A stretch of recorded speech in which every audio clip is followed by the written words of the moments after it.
Good morning. Okay, എല്ലാവരും join ചെയ്തുകൊണ്ടിരിക്കുന്നുള്ളൂ.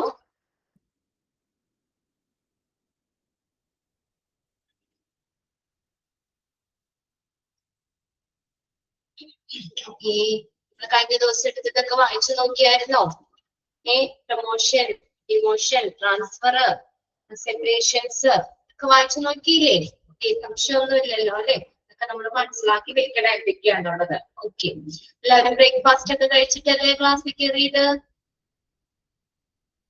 അതെ, okay okay. ഞാനും കഴിച്ചു കേട്ടോ. കഴിച്ചു.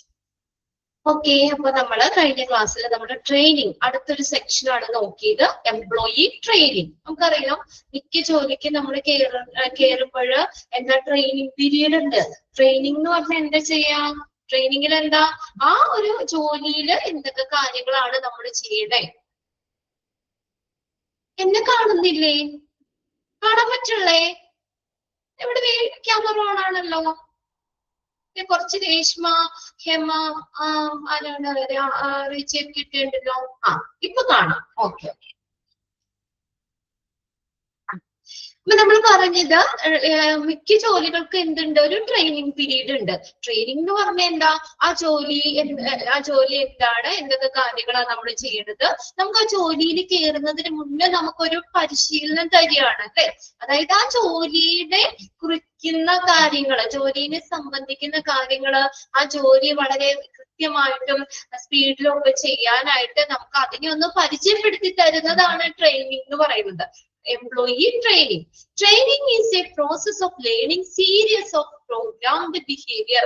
പഠനമാണ്. നമ്മൾ എന്താണ് അവിടെ ചെയ്യേണ്ടത് എന്നൊക്കെ നമ്മൾ പഠിപ്പിച്ചു തരികയാണ്. മിക്ക ജോലികൾക്കും ഇല്ല ആ ഒരു ട്രെയിനിങ് പീരീഡ് ഉണ്ട്. നമുക്കപ്പൊ എന്താണ് നമ്മൾ ചെയ്യേണ്ടതെന്ന് നമുക്കൊരു സീരീസ് ഓഫ് പ്രോഗ്രാംഡ് ബിഹേവിയർ, അത് പഠിക്കുന്ന പ്രോസസ് ആണ് ട്രെയിനിങ് പറയുന്നത്. It is the application of knowledge. ഇത് നോളജിന്റെ ഒരു ആപ്ലിക്കേഷൻ ആണ്. It makes people, page number ഒന്ന് ഷെയർ ചെയ്ത് കൊടുത്തേ, aware of the rules and the procedure, manage their behavior. ഇതെന്താണ്? ആളുകൾക്ക് ഒരു അവയർനെസ് ഉണ്ടാവും. അപ്പൊ പുതിയതായിട്ട് നമ്മൾ ചെന്ന് കഴിഞ്ഞാൽ വേറെ ജോലിയിലേക്ക് കയറുമ്പോൾ നമുക്കറിയില്ല അല്ലെ? ഇപ്പൊ ഇതൊരു ട്രെയിനിങ് കഴിഞ്ഞിട്ട് ശേഷമാണെങ്കിൽ നമുക്ക് എന്താണ്, ട്രെയിനിങ് കഴിഞ്ഞതിന് ശേഷം കയറുകയാണെങ്കിൽ കുറച്ചും കൂടി നമുക്ക് ഒരു കോൺഫിഡൻസ് ഉണ്ട്. അല്ലെങ്കിൽ നമുക്ക് എന്താ ഓൾറെഡി നമ്മൾ അത് പഠിച്ചു കഴിഞ്ഞു, ആ ഒരു കാലയളവിൽ തന്നെ കാര്യങ്ങൾ പഠിച്ചു കഴിഞ്ഞു, നേരെ ജോലിയിലേക്ക് കയറി പെർഫെക്റ്റ് ആയി ചെയ്യാം. അതായത് നമുക്കൊരു റൂൾസ് ആൻഡ് പ്രൊസീജിയർ, അതേക്കുറിച്ച് ഒരു അവയർനെസ് തരികയാണ്. അപ്പൊ അങ്ങനെ നമുക്ക് അവിടെ നമ്മുടെ ആ ബിഹേവിയർ ഒക്കെ മാനേജ് ചെയ്യാനായിട്ടും പറ്റും. It try to refine. Page number 25 കേട്ടോ. It is trying to refine their performance on the current job or make them ready for an intended job. അതായത് റിഫൈൻ ചെയ്യാന്ന് വെച്ചാൽ എന്താ? ശുദ്ധീകരിക്കുക, നവീകരിക്കുക. It tries to refine the performance of the current job. ഇപ്പൊ നിലവിലുള്ള ജോലിയിലെ performance മെച്ചപ്പെടുത്താൻ അല്ലെ? നമ്മൾ ജോലി ചെയ്യുമ്പോൾ ട്രെയിനിങ് കൊടുക്കൂലേ? ഇപ്പൊ ടീച്ചേഴ്സിനൊക്കെ ആണെങ്കിൽ ട്രെയിനിങ് ഇടയ്ക്കിടയ്ക്ക് ട്രെയിനിങ് പീരീഡ് ഉണ്ട്. അപ്പൊ അവര് ഓൾറെഡി വർക്കിംഗ് ആണ്. ആ ജോലി ചെയ്യുമ്പോഴും അത് അവിടുത്തെ പെർഫോമൻസ് മെച്ചപ്പെടുത്താൻ, അതുപോലെ and dum ready for an intended job, അല്ലെങ്കിൽ അവർ ഉദ്ദേശിക്കുന്ന ആ ജോലിയിലേക്ക് അവരെ റെഡി ആക്കാനും ഒക്കെയാണ് ഈ ട്രെയിനിങ് കൊടുക്കുന്നത്. അണ്ടർലൈൻ ചെയ്തോട്ടോ. നിലവിലുള്ള ജോലിയിലെ പെർഫോമൻസ് മെച്ചപ്പെടുത്താനും അവർ ഉദ്ദേശിക്കുന്ന ഒരു ജോലിയിലേക്ക് ആ കാൻഡിഡേറ്റ്സിനെ നമ്മൾ തയ്യാറാക്കുന്നതിന് വേണ്ടി, റെഡി ആക്കുന്നതിന് വേണ്ടിയിട്ടാണ് ട്രെയിനിങ് കൊടുക്കുന്നത്. Primary purpose of training are to increase the productivity. ഇനി എന്താണ് ഈ ട്രെയിനിങ് കൊടുക്കുന്നതിന്റെ ഒരു ഒബ്ജക്റ്റീവ് എന്ന് പറയുന്ന ലക്ഷ്യങ്ങൾ എന്തൊക്കെയാ? ടു ഇൻക്രീസ് പ്രൊഡക്ടിവിറ്റി, ഉൽപാദനക്ഷമത വർദ്ധിപ്പിക്കുന്നു. അതായത് ആ കമ്പനിയുടെ പ്രൊഡക്ടിവിറ്റി വർദ്ധിക്കും. എല്ലാ എംപ്ലോയീസിനും നല്ല ട്രെയിനിങ് കൊടുത്തിട്ട് അവരെ ജോലിയിലേക്ക് കയറുമ്പോൾ അവർക്ക് വളരെ ഫാസ്റ്റ് ആയിട്ടും പെട്ടെന്ന് എന്താ വളരെ കൃത്യമായിട്ടൊക്കെ ചെയ്യാൻ പറ്റില്ലേ? അപ്പൊ അങ്ങനെ വരുമ്പോഴെന്താണ്, ഇപ്പൊ ഫ്രഷേഴ്സ് കയറി ഇനി അവർ പഠിക്കാൻ ചിലപ്പോ കുറെ സമയമൊക്കെ വേണ്ടി വരാം. ഇതിപ്പോ ട്രെയിനിങ് കഴിഞ്ഞ ആ ജോലിയിലേക്ക് കയറുകയാണെങ്കിൽ എന്താണ്, ആ കമ്പനീനെ സംബന്ധിച്ച് അതിന്റെ ഉത്പാദനക്ഷമത വർദ്ധിക്കുന്നു. ടു അപ്ഗ്രേഡ് ക്വാളിറ്റി മെച്ചപ്പെടുത്തുന്നു. To help an organisation fulfil its future personnel needs. പിന്നെ ഓർഗനൈസേഷന്റെ ആ സ്റ്റാഫിന്റെ ആവശ്യകതകൾ, ഭാവിയിലേക്കുള്ള ആവശ്യകതകൾ അത് ഫുൾഫിൽ ചെയ്യാൻ പറ്റുന്നു. To improve the organisational climate, ഓർഗനൈസേഷന്റെ ഒരു അന്തരീക്ഷം മെച്ചപ്പെടുത്താൻ പറ്റുന്നു. To improve the health and safety, health safety improve ചെയ്യുന്നു. Obsolescence prevention and for personal growth. Obsolescence എന്ന് പറഞ്ഞാൽ എന്താ, കാലഹരണപ്പെട്ടു പോക്കാം. അതായത് നമ്മൾ അത് എന്താണ്, അത് നശിച്ചു പോകുന്നതൊക്കെ അതിനെ തടയുന്നു. അല്ലെങ്കിൽ നമുക്ക് കാലഹരണപ്പെട്ടു എന്ന് വെച്ചാൽ ഓക്കെ അത് ഡാമേജ് ആക്കാം, അങ്ങനെയുള്ളതിനെയൊക്കെ പ്രിവെന്റ് ചെയ്യുന്നു.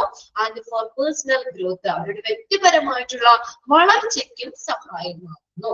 അപ്പൊ ഈ കാര്യങ്ങൾക്കൊക്കെ ഉദ്ദേശിച്ചിട്ടാണ് നമ്മൾ ഒരു ട്രെയിനിങ് കൊടുക്കുന്നത്. ഇതിന്റെ പ്രൈമറി പർപ്പസ് എന്താന്ന് പറഞ്ഞേക്കണേ. ആ പോയിന്റ്സുകൾ ഒന്ന് നോക്കി വെച്ചോട്ടോ. ഒരു ട്രെയിനിങ്ങിന്റെ പ്രൈമറി പർപ്പസ് എന്തൊക്കെയാണ്? പ്രൊഡക്ടിവിറ്റി ഇൻക്രീസ് ചെയ്യുന്നു. ടു അപ്ഗ്രേഡ് ക്വാളിറ്റി ഇംപ്രൂവ് ചെയ്യുന്നു. To help organisation fulfil its future personnel needs fulfil ചെയ്യാൻ പറ്റുന്നു. ഓർഗനൈസേഷന്റെ ആ ക്ലൈമറ്റ് അന്തരീക്ഷം മെച്ചപ്പെടുത്തുന്നു. ഹെൽത്ത് ആൻഡ് സേഫ്റ്റി ഇംപ്രൂവ് ചെയ്യുന്നു. ഒബ്സോളൻസ് പ്രിവെൻഷൻ, ഒബ്സോളൻസ് എന്ന് പറയാൻ കാലഹരണപ്പെട്ടു പോകാം. ഇപ്പൊ എക്യുപ്മെന്റ്സ് ഒക്കെ ആണെങ്കിലും അത് നശിച്ചു പോകുന്നത്, ഡാമേജ് ആകുന്നതിന്റെ തടയാൻ പറ്റും. പ്രോപ്പർ ആയിട്ട് ട്രെയിനിങ് കഴിഞ്ഞ് കയറി കഴിഞ്ഞാൽ പിന്നെ അവർക്കറിയാലോ. പറയില്ലാത്ത ഒരാൾ ചെന്ന് അതൊക്കെ എടുത്ത് മെനമെടുത്ത് കഴിയുമ്പോൾ ചിലപ്പോ എന്തെങ്കിലും കേടൊക്കെ ആകാം, ഡാമേജ് ഒക്കെ ആകി പോകാം. പക്ഷെ ഒരു പ്രോപ്പർ ട്രെയിനിങ് കഴിഞ്ഞ ആൾക്ക് അത് കറക്റ്റ് ആയിട്ട് അറിയാം, എങ്ങനെ അത് മാനേജ് ചെയ്യണം എന്നുള്ള കാര്യങ്ങളൊക്കെ. അപ്പൊ അങ്ങനെ കാലഹരണപ്പെട്ടു പോകുന്നത് തടയുന്നു. ആൻഡ് ഫോർ പേഴ്സണൽ ഗ്രോത്ത്, വ്യക്തിപരമായിട്ടുള്ള വളർച്ചയ്ക്ക് സഹായിക്കുന്നു. അപ്പൊ ഇങ്ങനെയൊക്കെ ഉള്ള ഉദ്ദേശത്തോടു കൂടിയാണ് നമ്മൾ ഈ ഒരു ഓർഗനൈസേഷൻ ട്രെയിനിങ് കൊടുക്കുന്നത്. ഇനി നോക്കിയേ, steps that include in training programme. ഒരു ട്രെയിനിങ് പ്രോഗ്രാമില് ഉൾപ്പെട്ടിരിക്കുന്ന സ്റ്റെപ്സുകൾ എന്തൊക്കെയാണ്? Steps that include in training programme. ഒരു ട്രെയിനിങ് പ്രോഗ്രാമില് ഉൾപ്പെട്ടിരിക്കുന്ന സ്റ്റെപ്പുകൾ ഏതൊക്കെയാണ്? ഒന്നാമത്തെ നോക്കിയേ, to discover or identify the training requirements. ട്രെയിനിങ്ങിന്റെ ആവശ്യകത ഐഡന്റിഫൈ ചെയ്യുന്നു, അത് ഡിസ്കവർ ചെയ്യുക, കണ്ടെത്തുന്നു. എന്തിനാണ് അല്ലെ, എന്തിനാണ് നമ്മൾ ആ ട്രെയിനിങ് കൊടുക്കുന്നത്? ട്രെയിനിങ്ങിന്റെ ആവശ്യകത മനസ്സിലാക്കുന്നു. എന്തിനു വേണ്ടിയിട്ടാണ് ട്രെയിനിങ് കൊടുക്കുന്നത്? അതാണ് ആദ്യം. ഒരു ട്രെയിനിങ് പ്രോഗ്രാം കൊടുക്കുന്നത് ആദ്യം എന്താ, എന്തിനു വേണ്ടിയിട്ടാണ് നമ്മൾ ആ ട്രെയിനിങ് കൊടുക്കുന്നത്, അല്ലെങ്കിൽ ഏത് ജോലിക്ക് വേണ്ടിയിട്ടാണ്, അത് ഐഡന്റിഫൈ ചെയ്യുകയും കണ്ടെത്തുകയും ചെയ്യുന്നു. അതാണ് ആദ്യം. ആ ട്രെയിനിങ്ങിന്റെ റിക്വയർമെന്റ്സ് എന്ത് ചെയ്യുന്നു? ഡിസ്കവർ ചെയ്യുന്നു ഓർ അല്ലെങ്കിൽ ഐഡന്റിഫൈ ചെയ്യുന്നു. Discover or identify the training requirements. അപ്പൊ ഫസ്റ്റ് സ്റ്റെപ്പ് ഏതാണെന്ന് ചോദിച്ചെഴുതാലോ. ഒരു ട്രെയിനിങ് പ്രോഗ്രാമിന്റെ ഫസ്റ്റ് സ്റ്റെപ്പ് ഏതാണ്? To discover or identify the training requirements. ട്രെയിനിങ്ങിന്റെ ആവശ്യകത എന്തൊക്കെയാണെന്ന് കണ്ടെത്തുന്നു. ക്ലിയർ അല്ലേ? അവിടെ ചോദിക്കാട്ടോ ഫസ്റ്റ് സ്റ്റെപ്പ് ഏതാണ്, അത് പ്രത്യേകം ഒന്ന് നോട്ട് ചെയ്ത് വെച്ചോ. ഇനി രണ്ടാമത്തെ എന്താ, അപ്പൊ എന്തിനാണ് ട്രെയിനിങ് എന്നുള്ളതൊക്കെ നമ്മൾ മനസ്സിലാക്കി. ഇനി രണ്ടാമത്തെ സ്റ്റെപ്പ് എന്താ? To get ready for the job. ഇനി എന്ത് ചെയ്യണം? ജോലിക്ക് തയ്യാറാക്കണം. നമുക്ക് ആ ജോലിക്ക് വേണ്ടിയിട്ടേ നമ്മള് അവരെ ഒരു ശാരീരികമായിട്ട് മാനസികമായിട്ടൊക്കെ തയ്യാറാക്കുക. To get ready for the job, ജോബിന് വേണ്ടി തയ്യാറാക്കുക. രണ്ടാമത്തെ സ്റ്റെപ്പ് കേട്ടോ, ജോലിക്ക് തയ്യാറെടുക്കാൻ. മൂന്നാമത്തെ നോക്കിയ പ്രിപ്പറേഷൻ ഓഫ് ദ ലേണർ. ഇനി എന്ത് ചെയ്യണം? ആ ലേണറെ പ്രിപ്പയർ ചെയ്യണം. പ്രിപ്പറേഷൻ ഓഫ് ദ ലേണർ എന്ന് വെച്ചാൽ എന്താ? ആ ലേണർ എന്ന് പറഞ്ഞാൽ എംപ്ലോയി, പുതിയതായിട്ട് വരുന്നവര് അല്ലെ, അവരെ തയ്യാറാക്കണം.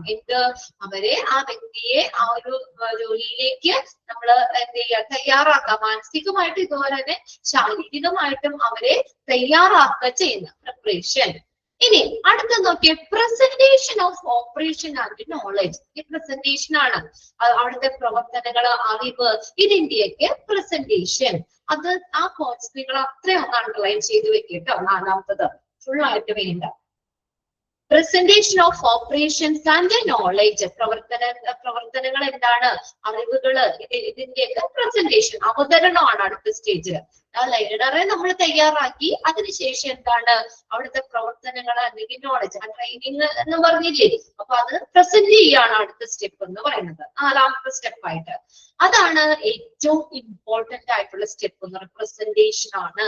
The most important step in the training programme is presentation of preparation and knowledge. Underline ചെയ്തോട്ടോ, ക്വസ്റ്റ്യൻ പേപ്പറിൽ, പ്രീവിയസ് ക്വസ്റ്റ്യൻ പേപ്പറിൽ ചോദിച്ചിട്ടുള്ള ക്വസ്റ്റ്യൻ ആണ്. The most important step in training programme. Training പ്രോഗ്രാമിന്റെ സ്റ്റെപ്സുകൾ ഇഷ്ടംപോലെ ഉണ്ട്, അതിൽ ഏറ്റവും ഇമ്പോർട്ടന്റ് ഏതാണ്, പ്രസന്റേഷൻ ആണ്. ക്ലിയർ ആവുന്നില്ലേ നിങ്ങൾ ഞാൻ പറയുന്നത്? ഓക്കെ ആക്കി പോകണില്ലേ? ഇതാണ് presentation of preparation and knowledge. അതാണ് ഏറ്റവും ഇമ്പോർട്ടന്റ് സ്റ്റെപ്പ് എന്ന് പറയുന്നത്. ട്രെയിനർ പരിശീലിപ്പിക്കുന്ന ആള്, നമുക്ക് ട്രെയിനിങ് തരുന്ന ആളില്ലേ, the trainer should clearly tell. ഇനി അവിടെ എന്താണെന്നറിയോ, ആ ട്രെയിനർ വ്യക്തമായിട്ട് പറയണം, show, illustrate and questions in order to put over the new knowledge and operations. അപ്പൊ നമ്മളെ ട്രെയിനിങ് തരുന്ന ആളാണ് ട്രെയിനർ എന്ന് പറയുന്നത്. ട്രെയിനർ എന്താണെന്നറിയോ, ആ ജോലിയുമായി ബന്ധപ്പെട്ട് കാര്യങ്ങളൊക്കെ വ്യക്തമായിട്ട് നമ്മളോട് പറയണം. അവിടുത്തെ കാര്യങ്ങള്, പ്രവർത്തനങ്ങള്, ഇതൊക്കെ നമ്മളെ കാണിക്കുകയും അത് നമ്മുടെ മുന്നിൽ അവതരിപ്പിക്കുകയും അതുപോലെ തന്നെ അതുമായിട്ട് ബന്ധപ്പെട്ട് വരുന്ന ക്വസ്റ്റ്യൻസ്, കാര്യങ്ങള്, ഇതൊക്കെ നമ്മളോട് പറഞ്ഞു തരും. ഇതെല്ലാം വ്യക്തമായിട്ട് ഒരു ട്രെയിനർ പറഞ്ഞു തരണം. നമുക്ക് ട്രെയിനിങ് തരാൻ വേണ്ടി നിർത്തിയേക്കുന്ന ആള് ആ ജോലിയുമായി ബന്ധപ്പെട്ട് വരുന്ന കാര്യങ്ങളല്ലാതെ നമ്മളോട് വ്യക്തമായിട്ട് തന്നെ പറയണം. The learner should be told of the seriousness of the entire job. ഇനി ലേണറിനോട് പറയണം, അതായത് ലേണർ എന്ന് പറഞ്ഞാൽ പഠിക്കുന്ന ആളല്ലേ, ആ എംപ്ലോയീസ്, പുതുതായിട്ട് വരുന്നവര്, learner should be told of the seriousness of entire job. ആ ജോലിയുടെ കാര്യങ്ങൾ എന്തൊക്കെയാണ്, മുഴുവനും കാര്യങ്ങളും ഒക്കെ ഈ ലേണറിനോട് പറയണം. And why each step in its performance is necessary. ഓരോ സ്റ്റെപ്പിന്റെയും എന്താണ് പെർഫോമൻസ്, പ്രകടനം അത്യാവശ്യമാണ്. അതായത് ട്രെയിനിങ് നമ്മൾ ഇത്രയും സ്റ്റെപ്സിൽ കൂടിയാണ് കംപ്ലീറ്റ് ചെയ്യുന്നത്, ഒരു ട്രെയിനിങ് പ്രോഗ്രാം എന്ന് പറയുന്നത്. അപ്പൊ ഓരോ സ്റ്റെപ്സും ആ പെർഫോമൻസ് എവിടെയൊക്കെയാണ്, അത് എങ്ങനെയൊക്കെയാണ്, അങ്ങനെ അതുമായിട്ട് ബന്ധപ്പെടുന്ന ഓരോ സ്റ്റെപ്പുകളെ കുറിച്ച് പറയണം.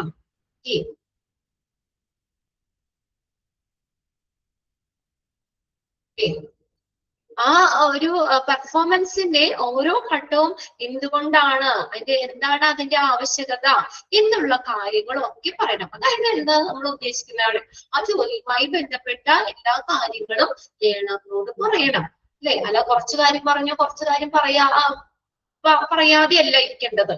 ഇപ്പൊ എന്താണോ, ഇപ്പൊ നമ്മളൊരു ട്രെയിനർ ആണെങ്കിൽ നമ്മൾ ആ പുതിയതായിട്ട് വരുന്ന കാൻഡിഡേറ്റ്സിന് ആ ജോലിയുമായി ബന്ധപ്പെട്ട് വരുന്ന എല്ലാ കാര്യങ്ങളും, ഓരോ സ്റ്റെപ്പുകളും, അതിന്റെ പ്രാധാന്യം അല്ലെങ്കിൽ എന്തൊക്കെയാണെന്നോട് വളരെ വ്യക്തമായിട്ട് പറയണം, അല്ലെ? നല്ലൊരു ട്രെയിനിങ് നമുക്ക് കിട്ടിയാലാണ് ആ ഒരു ട്രെയിനർ നല്ലതാണെങ്കിലാണ് നമുക്ക് നല്ലൊരു ട്രെയിനിങ് കിട്ടുള്ളൂ.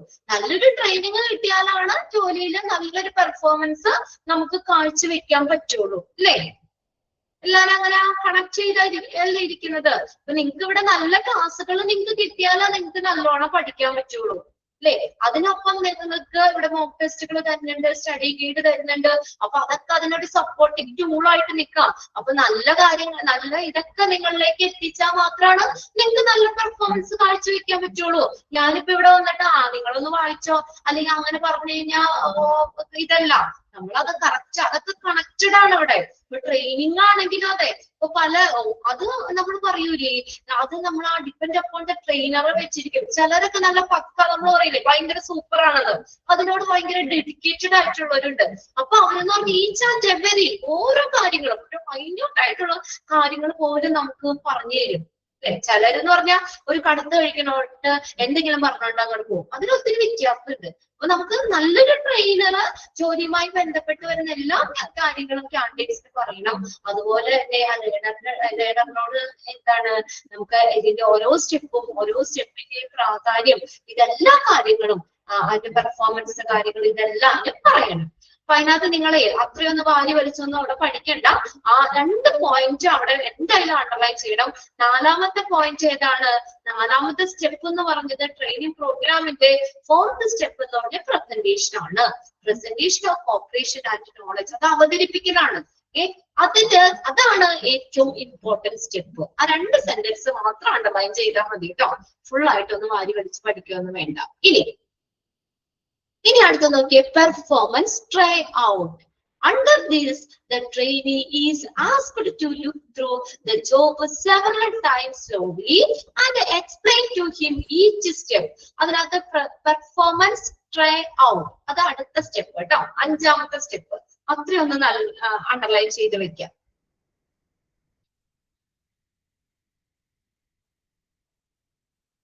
ഇവിടെ എന്താണെന്നറിയോ, പെർഫോമൻസ് ട്രൈ ഔട്ട് എന്ന് പറഞ്ഞ എന്താണെന്നറിയോ, ആ നമ്മുടെ ലേണറില്ലേ, ലീഡറിനോട് ഉണ്ടല്ലോ, അല്ലെങ്കിൽ ട്രെയിനി എന്ന് പറയൂ കേട്ടോ, TRAINEE, ട്രെയിനി. ട്രെയിനിങ് തരുന്ന ആളാരാണ്? ട്രെയിനർ. നമ്മളെ ട്രെയിൻ പരിശീലിപ്പിക്കുന്ന ആളാണ് ട്രെയിനർ എന്ന് പറയുന്നത്. ഇനി നമ്മള് ആ കാൻഡിഡേറ്റ്സ് അല്ലെങ്കിൽ പുതുതായിട്ട് വരുന്ന ആപ്ലിക്കൻസ്, അവരാണ് ട്രെയിനി എന്ന് പറയുന്നത്. ലേണർ, പഠിക്കുന്ന ആളെന്താ? ട്രെയിനി. കണ്ടില്ലേ അത്? അണ്ടർ ദീസ്, അപ്പൊ ഈ പെർഫോമൻസ് ട്രൈ ഔട്ടില് എന്താണ് നടത്തുന്നത്? Under these the trainee is asked to look through the job several times slowly. എന്താ ട്രെയിനിയോട് എന്താ പറയാ? ആ ജോലി ഇനി നിങ്ങൾ സ്വയം ഒന്ന് ചെയ്തു നോക്ക്. അല്ലെ, ട്രെയിനർ നമുക്ക് പരിശീലനമൊക്കെ തന്നില്ലേ? എല്ലാ ഡീറ്റെയിൽസും കാര്യങ്ങളും പറഞ്ഞു കൊടുത്തു, എല്ലാവരും പറഞ്ഞ് മനസ്സിലാക്കിയത് തന്നു. ഇനി അടുത്ത സ്റ്റെപ്പ് എന്താണ്? 5ാമത്തെ സ്റ്റെപ്പ് എന്ന് പറഞ്ഞാൽ പെർഫോമൻസ് ട്രൈ ഔട്ട്. അവര് ട്രൈ ചെയ്യുക, അതായത് അവരോട് സ്വയം ആ ജോലി ഒന്ന് ചെയ്തു നോക്കാൻ പറയുന്നു. അതാണ് 5ാമത്തെ സ്റ്റെപ്പ് കേട്ടോ. അപ്പൊ അവരെന്താ നോക്കിയേ, several times slowly and explain to him each step. എന്നിട്ട് എന്ത് ചെയ്യുന്നു?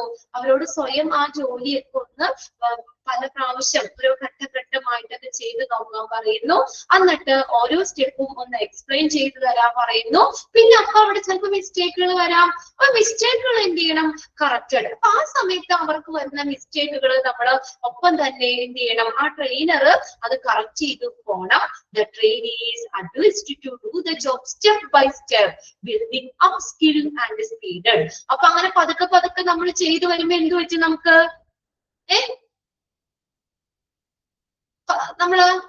പതുക്കെ പതുക്കെ നമ്മൾ ചെയ്തു വരുമ്പോ നമുക്ക് അതിന് സ്പീഡ് ആവില്ലേ? നമ്മുടെ കഴിവ് കൂടുമല്ലേ? അല്ലേ? അതായത് ആ ട്രെയിനിയോട് പറയാണ്, ജോബ് പതുക്കെ സ്റ്റെപ്പ് ബൈ സ്റ്റെപ്പ് ആയിട്ട് ചെയ്യ്. അങ്ങനെ അവരുടെ സ്കിൽസ്, സ്പീഡ് ഒക്കെ പതുക്കെ വളർത്തിയെടുക്കും. അത് ഇംപ്രൂവ് ചെയ്യുന്ന കേട്ടോ. സ്പീഡ് ഒക്കെ വളർത്തിയെടുക്കുന്നതിന് സഹായമാകും പെർഫോമൻസ്. അപ്പൊ സ്വയം അവരോട് എന്ത് ചെയ്യും? ഒന്ന് ചെയ്തു നോക്കാൻ പറയും പല പ്രാവശ്യം. സ്കിൽസ് ഒക്കെ കൂടും അല്ലെ? ശരിയാണ്. അപ്പൊ പല പ്രാവശ്യം ചെയ്തു നോക്കാൻ പറയുന്നു. ഓരോ സ്റ്റെപ്പും അവരോട് തന്നെ ഒന്ന് എക്സ്പ്ലെയിൻ ചെയ്ത് തരാൻ പറയുന്നു. അപ്പൊ അവിടെ അവര് പറയുന്നതിലൊക്കെ മിസ്റ്റേക്ക് ഉണ്ടെങ്കിൽ ഉടനെ തന്നെ അവിടെ കറക്റ്റ് ചെയ്യുന്നു. അങ്ങനെ ആ ജോലി പല ഘട്ടം ഘട്ടമായിട്ട് അവരോട് തന്നെ ചെയ്യാൻ പറയുമ്പോൾ ആവർത്തിച്ച് ആ ജോലി ചെയ്യുമ്പോൾ അവരെന്തായി? അവർക്ക് വളരെ അതിനകത്ത് അവര് അവരുടെ കഴിവും അതുപോലെ തന്നെ സ്പീഡും നമ്മൾ എല്ലാ ദിവസവും വന്ന് അതങ്ങനെ ചെയ്തു വരുമ്പോ ഓരോ ദിവസം സ്വാഭാവികമായിട്ട് സ്പീഡായി വരില്ലേ നമുക്ക്? അപ്പൊ എന്താണ് നമുക്ക് ആ സ്കിൽസ്, സ്പീഡ് ഇതൊക്കെ നമുക്ക് ഇംപ്രൂവ് ചെയ്യാനും പറ്റും. ഓക്കെ അല്ലേ? പെർഫോമൻസ് ട്രൈ ഔട്ട് 5ാമത്തെ സ്റ്റെപ്പ്. ഇനി ലാസ്റ്റ് നോക്കിയേ ഫോളോ അപ്പ് ആണ്. ഫോളോ അപ്പ് എന്ന് വെച്ചാൽ എന്താ? ഇപ്പൊ അവര് ചെയ്തു, അവര് ഓൾറെഡി ഓക്കെ ആയി അല്ലെ? സ്പീഡൊക്കെ കൂടി. ഇനി അതിന് എന്ത് ചെയ്യണം? അത് ഫോളോ അപ്പ് ചെയ്യണം. എല്ലാത്തിനും ഫോളോ അപ്പ് സ്റ്റഡി. അത് evaluation of the programme. Follow up and evaluation of the programme last അല്ലേ? അതായത് നമ്മൾ എന്ത് ചെയ്യുന്നു? അവരെ ഇവാലുവേറ്റ് ചെയ്യണം. അത് ഓക്കെ, അവർ ചെയ്യണ്ടല്ലോ, അവരുടെ സ്പീഡ് കൂടി, ഇതൊക്കെ ശരി. എന്നിട്ട് നൽകിയ ട്രെയിനിങ് നമ്മൾ എത്രത്തോളം ഫലപ്രദമാണ് എന്ന് കണ്ടെത്താനാ ഇവാലുവേഷൻ ചെയ്യുമ്പോഴല്ലേ? അല്ലേ? ഇവാലുവേഷൻ ചെയ്യുമ്പോഴല്ലേ അറിയാൻ പറ്റുള്ളൂ. ഞാൻ ട്രെയിനിങ് കൊടുത്തിട്ട് അവർ ഓക്കെ ആയിട്ടുണ്ട്, എല്ലാവരും നല്ലോണം ചെയ്യണ്ട് എന്നൊക്കെ എപ്പോഴാണ് അവരെ ഇവാലുവേറ്റ് ചെയ്യണം. അതാണ് ലാസ്റ്റ് സ്റ്റെപ്പ്. അപ്പൊ നമ്മളിവിടെ ചോദിക്കും കേട്ടോ, ഒരു ട്രെയിനിങ് പ്രോഗ്രാമിന്റെ ലാസ്റ്റ് സ്റ്റെപ്പ് എന്താ? follow up and evaluation of the program. It is with a view to testing the effectiveness of training effort that this step is undertaken. അതായത് നമ്മൾ കൊടുത്ത ട്രെയിനിങ് ഇല്ലേ, ആ ട്രെയിനിങ്ങിന്റെ എത്രത്തോളം ഫലപ്രദമാണ് എന്ന് പരിശോധിക്കാനും അത് വിലയിരുത്താനും അസസ് ചെയ്യാനുമുള്ളതാണ് ലാസ്റ്റ് സ്റ്റെപ്പ് എന്ന് പറയുന്നത്, follow up and evaluation of the programme. അതായത് ആ ട്രെയിനിങ് കഴിഞ്ഞ ശേഷവും എത്രത്തോളം ഉണ്ട് അല്ലെ, അവർ ആ ജോലി അതും കൂടി നോക്കാം നമുക്ക്. ആ ട്രെയിനിങ് കിട്ടിയതിന് ശേഷം അവർ ആ ജോലി എത്രത്തോളം കൃത്യമായിട്ട് ചെയ്യുന്നുണ്ട് അല്ലെ എന്ന് വിലയിരുത്താനും കൂടി വേണ്ടിയിട്ടാണ് നമ്മൾ ഈ ഇവാലുവേഷൻ നടത്തുന്നത്. ട്രെയിനിങ് ഒക്കെ കൊടുത്തു, അത് കഴിഞ്ഞിട്ട് നമുക്ക് നോക്കണ്ടേ അവർ എത്രത്തോളം അത് ചെയ്യുന്നുണ്ട്, ആ ജോലി എത്രത്തോളം കൃത്യമായിട്ട് എങ്ങനെയാണ് ചെയ്യുന്നതെന്നൊക്കെ അറിയുന്നതിന് വേണ്ടിയിട്ടാണ് ഈ സ്റ്റെപ്സ് ഉൾപ്പെടുത്തിയിരിക്കുന്നത്. അപ്പൊ നമ്മുടെ ഒരു ട്രെയിനിങ് പ്രോഗ്രാം എത്ര 6 സ്റ്റെപ്സും കൊണ്ടാണ് അവിടെ കംപ്ലീറ്റ് ആവുന്നത്. ആദ്യം എന്താ, ട്രെയിനിങ്ങിന്റെ ആവശ്യകത എന്താണ്, ഇതിനു വേണ്ടിയിട്ടാണ് നമുക്ക് ആ ട്രെയിനിങ് കൊടുക്കുന്നത്, അത് കണ്ടെത്തുന്നു. പിന്നെ ജോബിന് വേണ്ടി തയ്യാറാക്കുന്നു. ഇനി ലേണറിനെ മാനസികവും ശാരീരികവുമായിട്ടൊക്കെ അതിലേക്ക് തയ്യാറാക്കുന്നു. ഇനി അടുത്ത പ്രസന്റേഷൻ ചെയ്യുന്നു. അതാണ് ഏറ്റവും ഇമ്പോർട്ടന്റ് സ്റ്റെപ്പ് എന്ന് പറയുന്നത്. ഒരു ട്രെയിനിങ് പ്രോഗ്രാമിന്റെ ഇമ്പോർട്ടന്റ് സ്റ്റെപ്പാണ് പ്രസന്റേഷൻ. അവിടെ പ്രസന്റേഷൻ ചെയ്യുന്നു. പിന്നെ എന്താണ്, പെർഫോമൻസ് ട്രൈ ഔട്ട്. ഇനി അവരോട് തന്നെ ചെയ്തു നോക്കാൻ പറയുന്നു. അങ്ങനെ അവർ ചെയ്തു നോക്കുന്നു. അവർക്ക് എന്താ, അവരോട് പല പ്രാവശ്യം അത് ചെയ്ത് കഴിയുമ്പോൾ അവരോട് അതൊക്കെ എക്സ്പ്ലെയിൻ ചെയ്യാൻ പറയുന്നു. മിസ്റ്റേക്കുകൾ ഉണ്ടെങ്കിൽ തിരുത്തുന്നു. എന്നിട്ട് അപ്പൊ അങ്ങനെ വരുമ്പോൾ അവർ വീണ്ടും റിപ്പീറ്റ് ചെയ്യുമ്പോൾ അവരുടെ സ്കിൽസ്, കഴിവുകൾ കൂടുന്നു, അവർക്ക് സ്പീഡും കൂടുന്നു. ഇനി ലാസ്റ്റ് സ്റ്റെപ്പ് എന്താണ് ഒരു ട്രെയിനിങ് പ്രോഗ്രാമിന്റെ, ഇവാലുവേഷൻ ആണ്. Follow up and evaluation. അപ്പൊ നമ്മൾ ട്രെയിനിങ് കൊടുത്തല്ലോ, ആ ട്രെയിനിങ് കൊടുത്തത് എത്രത്തോളം അത് ഫലപ്രദമാണ് എന്ന് കണ്ടെത്താൻ വേണ്ടിയിട്ടാണ്. പിന്നെ അതുപോലെ തന്നെ അവര് ട്രെയിനിങ്ങിന് ശേഷം അവർ ആ ജോലി നല്ലപോലെ ചെയ്തോ അല്ലെ, ആ ജോലി കൃത്യമായിട്ട് ചെയ്യുന്നുണ്ടോ എന്ന് വിലയിരുത്താനും ഈ സ്റ്റെപ്പ് സഹായിക്കും. ഫസ്റ്റ് സ്റ്റെപ്പ് ഏത്, ലാസ്റ്റ് സ്റ്റെപ്പ് ഏത്, അത് എങ്ങനെയെങ്കിലും ചോദിക്കാം കേട്ടോ.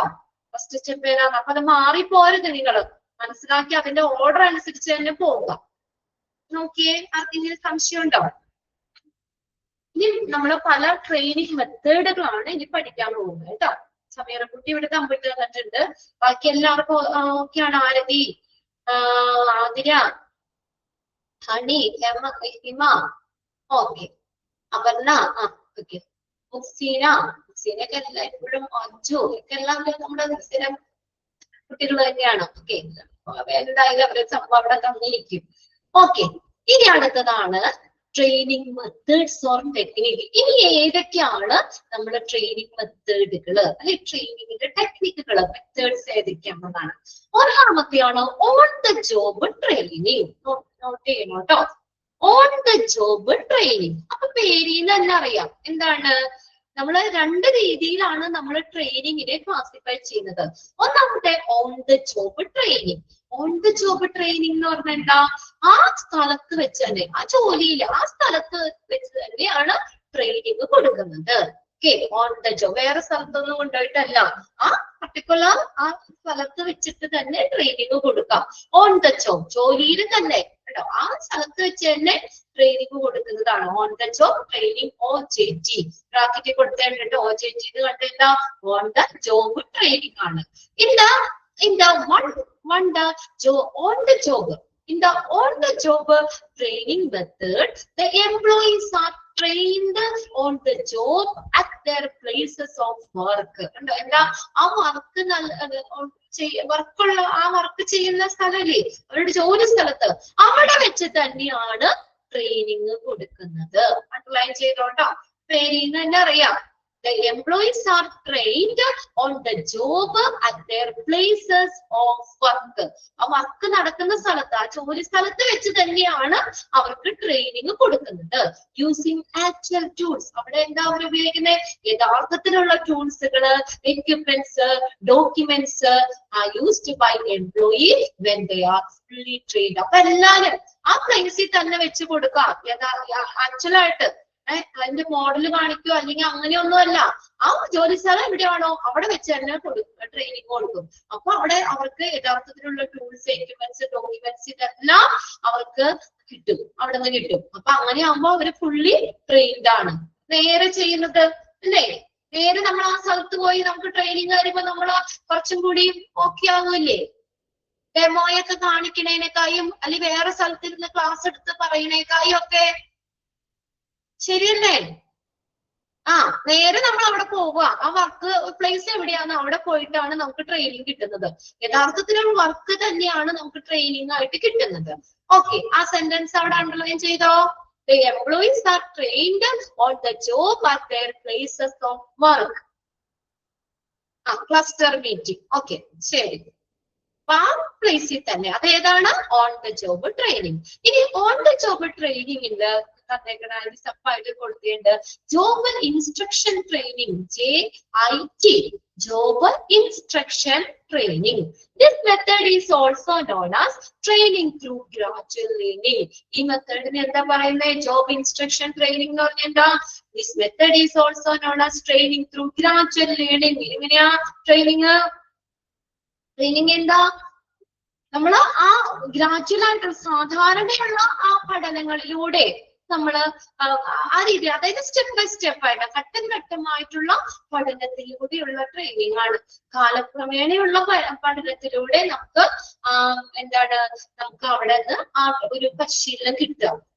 കേട്ടോ, training through gradual learning. Gradual ആയിട്ട് സാധാരണ ആ ഒരു പഠനത്തിലൂടെ നമുക്ക് ഇത് കിട്ടും. Job instruction training.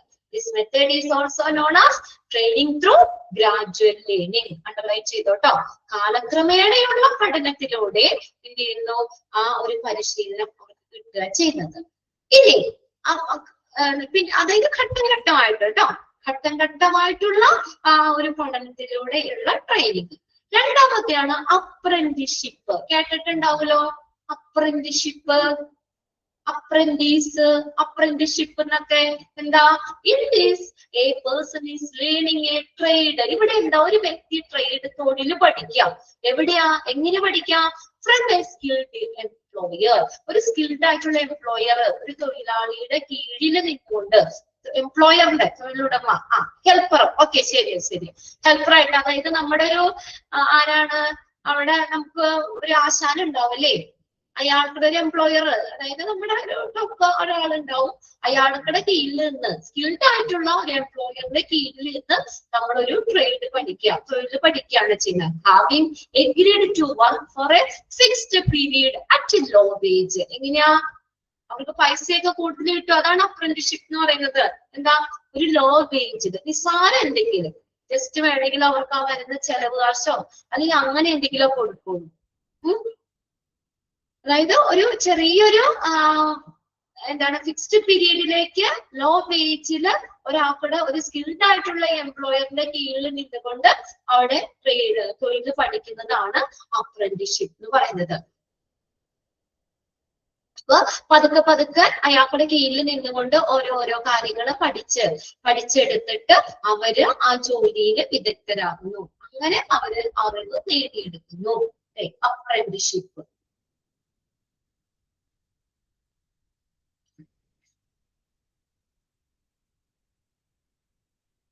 ഓക്കെയാണോ? രണ്ടെണ്ണം ഓൺ ദ ജോബില്.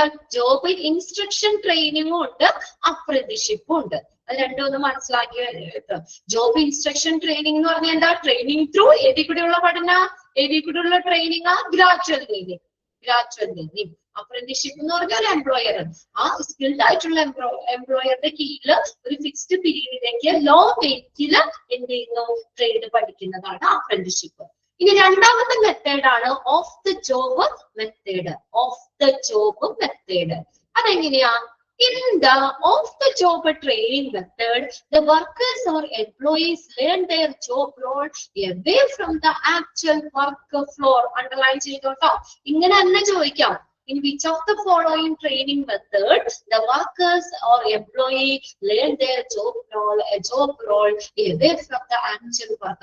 യഥാർത്ഥത്തിലുള്ള വർക്ക് ഫ്ലോറിലെ ആക്ച്വൽ വർക്ക് ഫ്ലോർ, യഥാർത്ഥത്തിലുള്ള ആ ജോലി നടക്കുന്ന സ്ഥലം, അവിടെ നിന്ന് ദൂരെ വേറൊരു സ്ഥലത്ത് നിന്നിട്ട് ട്രെയിനിങ് കിട്ടാണ്. അതാണ് ഏത്? Of the job method. ആ ജോലിയിൽ ഇരിക്കുമ്പോഴല്ല, അല്ലാതെ വേറെ സ്ഥലത്ത് വെച്ച് ട്രെയിനിങ് കിട്ടുക ചെയ്യുന്നത് കേട്ടോ. യഥാർത്ഥ വർക്ക് ഈ ഫ്ലോറ് അവരുടെ ശരിക്കും യഥാർത്ഥത്തിലുള്ള വർക്ക് ഫ്ലോറിൽ നിന്ന് ദൂരെ പോയി മറ്റെവിടെയെങ്കിലും വെച്ചിട്ട് നമുക്ക് ട്രെയിനിങ് കിട്ടുകയാണ്. അപ്പൊ അതിനകത്താണ് ലെക്ചറർ ക്ലാസ്സസ്, നമുക്ക് പ്രഭാഷണങ്ങള്. അപ്പൊ അങ്ങനെ നമ്മുടെ ക്ലാസ്സുകൾ നൽകിയിട്ടോ പ്രഭാഷണങ്ങളിലൂടെയൊക്കെ വിവരങ്ങൾ പകർന്നു നൽകും. അല്ലാതെ ശരിക്കും ഇപ്പൊ ഒരു ജോലിയുമായി ബന്ധപ്പെട്ട ഒരു ക്ലാസ് നമുക്ക് തരിക, അത് ഏതാ ഓഫ് ദ ജോബ് മെത്തേഡ്, അല്ലാതെ ആ വർക്ക് പ്ലേസിൽ പോയി അവിടുത്തെ യഥാർത്ഥത്തിലുള്ള സാധനങ്ങൾ തന്നല്ല. എങ്ങനെയാ നമ്മളത് പഠിക്കുന്ന, ആ ജോലി എങ്ങനെ പഠിക്കുന്നേ, ജോലി എങ്ങനെ പഠിക്കാം? ലെക്ചറേഴ്സ് അല്ലെ, ക്ലാസ്സസ് കൂടിയാണ്.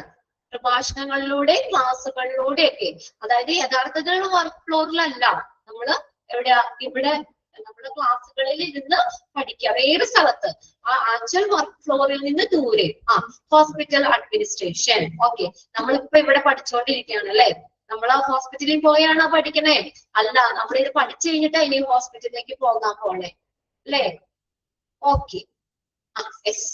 ഇനി രണ്ടാമത്തെ നോക്കിയേ, നിങ്ങൾ ഇപ്പൊ ഓരോ എക്സാമ്പിൾസ് ഒക്കെ വന്നിട്ടുണ്ട് കേട്ടോ, അത് നിങ്ങൾ പെട്ടെന്ന് നിങ്ങളുടെ മനസ്സിൽ വരുന്നതാണ് അല്ലെ, ക്ലിക്ക് ചെയ്യുമ്പോൾ നല്ല കാര്യമാണ്, അത് നമുക്ക് നല്ല കാര്യമാണ്. ഇടയ്ക്ക് ഓരോ എക്സാമ്പിൾസ് കൂടെ കൊടുക്കുമ്പോ ക്ലിയർ ആണ്.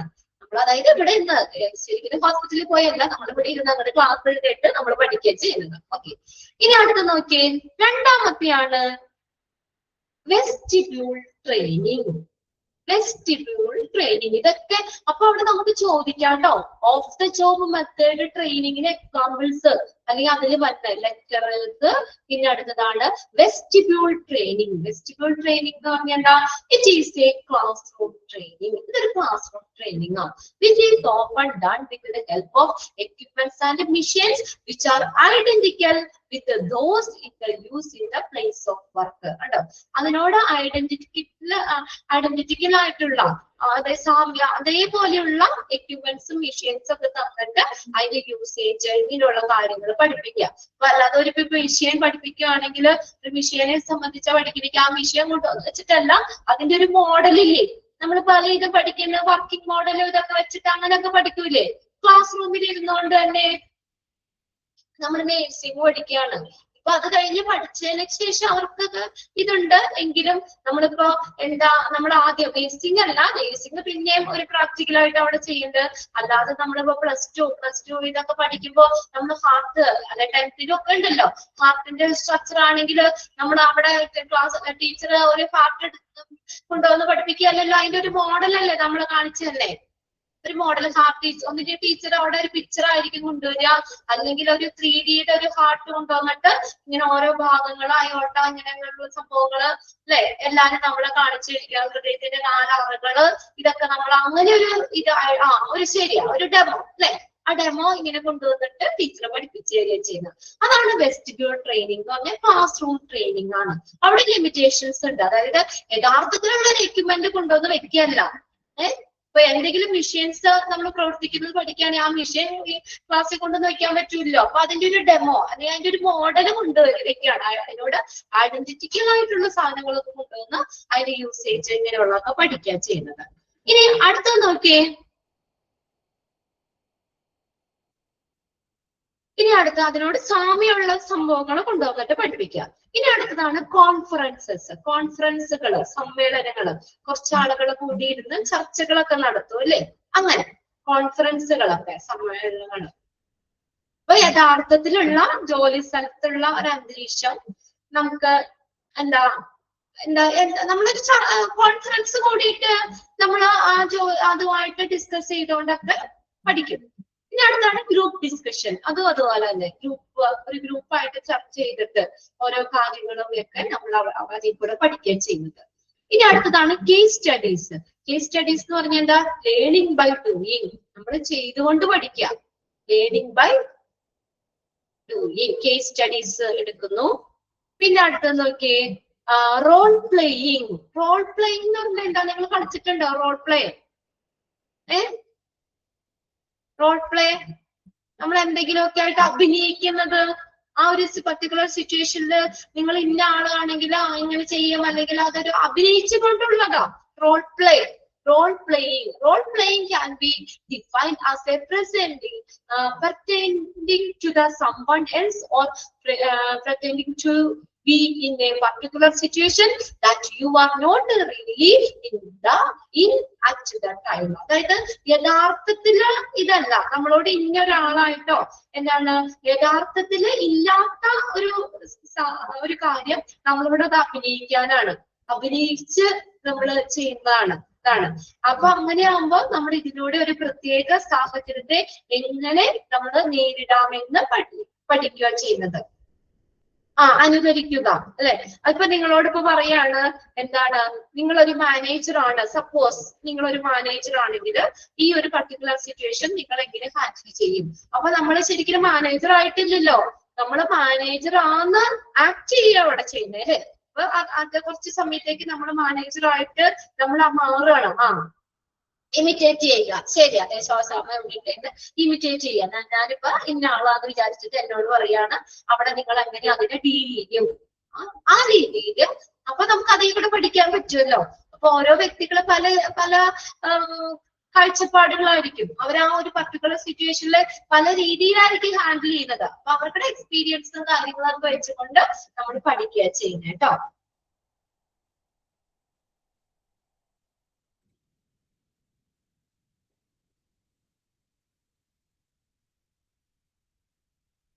പ്രിറ്റൻഡിങ് എന്ന് പറഞ്ഞു കഴിഞ്ഞാല് നമ്മൾ മറ്റൊരാളായിട്ട് എന്താണ് അഭിനയിക്കുക, ഈ ആക്ട് ചെയ്യുന്നതിനെയാണ് കേട്ടോ പ്രിറ്റൻഡിങ് എന്ന് പറയുന്നത്. വേണ്ട pretending to be particular situation. അതായത് ഒരു പ്രത്യേക സിറ്റുവേഷനിലോ അല്ലെങ്കിൽ മറ്റൊരാളായിട്ടൊക്കെ നമ്മൾ അഭിനയിച്ചുകൊണ്ട് ആക്ട് ചെയ്തുകൊണ്ട് അതിലെങ്ങനെ നമ്മൾ അതിനെ ഡീൽ ചെയ്യുന്നതൊക്കെ അങ്ങനെ പഠിക്കുന്നത്.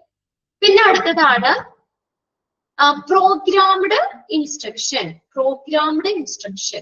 It consists of a series of steps which are often set through the central panel of an electronic computer as a guidelines in the performance of desired operations or series of operations. ഇവിടെ ഒരു കമ്പ്യൂട്ടറിന്റെയോ electronic പാനലിന്റെയോ ഒക്കെ സഹായത്തോട് കൂട്ടി നിശ്ചയിച്ച പല ഘട്ടങ്ങളിലൂടെ നമ്മൾ സ്വയം പഠിക്കുക. ഇത് ഹെൽപ്പ് ഓഫ് ഇതിന്റെ ഹെൽപ്പോടുകൂടി ഇലക്ട്രോണിക് കമ്പ്യൂട്ടറിന്റെയോ ഒരു സെൻട്രൽ പാനലിന്റെയൊക്കെ സഹായത്തോടു കൂടി നമ്മൾ സ്വയം പഠിക്കുകയാണ്. അതാണ് programmed instruction, set of programmes. അത് വെച്ചിട്ട് നമ്മൾ പഠിക്കുക ചെയ്യുന്നത്. ഇനി അടുത്തതാണ് group training, group training or training group. Okay, group training എന്നാണ് ഗ്രൂപ്പ്. അതിനെ നമുക്ക് ഗ്രൂപ്പ് ലേണിംഗ് എന്നും പറയാട്ടോ. ഗ്രൂപ്പായിട്ട് പഠിക്കുന്നു അത്രേ ഉള്ളൂ. ഗ്രൂപ്പ് ട്രെയിനിങ്, ഗ്രൂപ്പായിട്ട് പഠിക്കുക ചെയ്യുന്നതാണ്. Is a kind of learning based on experience. എക്സ്പീരിയൻസിനെ ബേസ് ചെയ്തിട്ടുള്ളതാണ്. Participants who work together in a small groups, 8 to 40 people. 8 മുതൽ 14 ആളുകളെ വരെ ഗ്രൂപ്പുകളായിട്ട് അങ്ങനെ ചെറിയ ചെറിയ ഗ്രൂപ്പുകളായിട്ട് തിരിക്കും. എന്നിട്ട് എന്ത് ചെയ്യും? Over an extended period, learning comes through analysis of their own experience. അപ്പൊ അവിടെ ഗ്രൂപ്പുകളായിട്ട് 8-14 പേരുള്ള ഗ്രൂപ്പുകളായിട്ട് തിരിക്കും.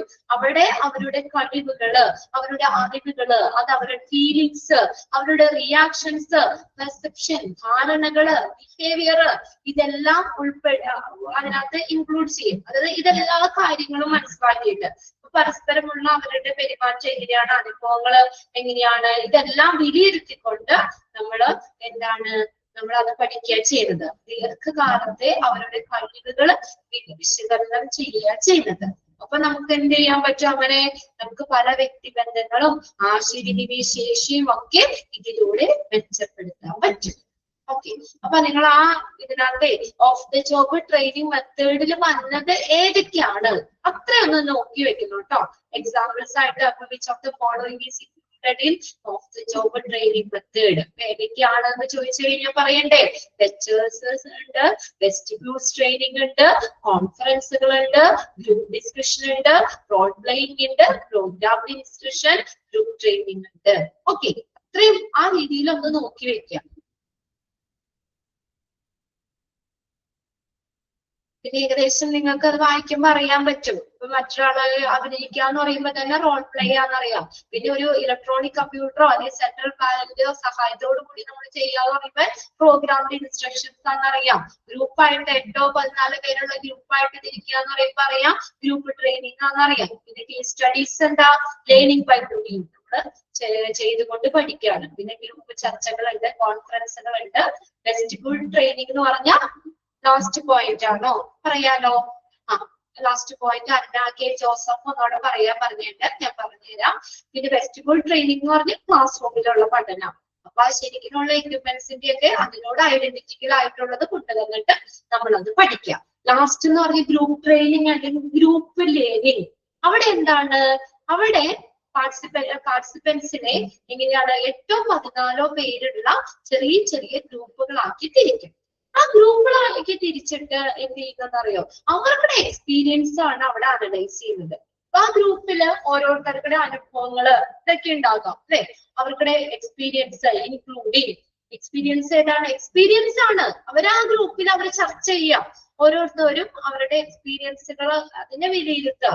അത് ഏതൊക്കെ അവരുടെ ഫീലിങ്സ്, ആ ഒരു പർട്ടിക്കുലർ സിറ്റുവേഷൻസിൽ അവരെങ്ങനെ അതിനെ ഹാൻഡിൽ ചെയ്യും, അവരുടെ റിയാക്ഷൻസ് എങ്ങനെയാണ്, പെർസെപ്ഷൻ ധാരണകൾ എങ്ങനെയാണ്, അവരുടെ ബിഹേവിയർ എങ്ങനെയാണ്, അതൊക്കെ വിലയിരുത്തുക ചെയ്യുന്നത്.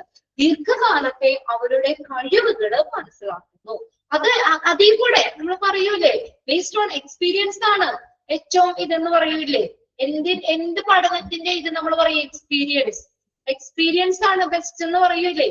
നല്ല എക്സ്പീരിയൻസ്, ഇപ്പൊ ഒരുപാട് പഠിച്ചോന്നൊന്നും പറഞ്ഞിട്ട് കാര്യമില്ല, എക്സ്പീരിയൻസ് തന്നെയാണ് മുഖ്യം. നമ്മൾ അതിന്റെ നല്ല എക്സ്പീരിയൻസിലാണെങ്കിൽ നമുക്ക് നല്ല രീതിയിൽ നമുക്ക് അത് ചെയ്യാൻ പറ്റും.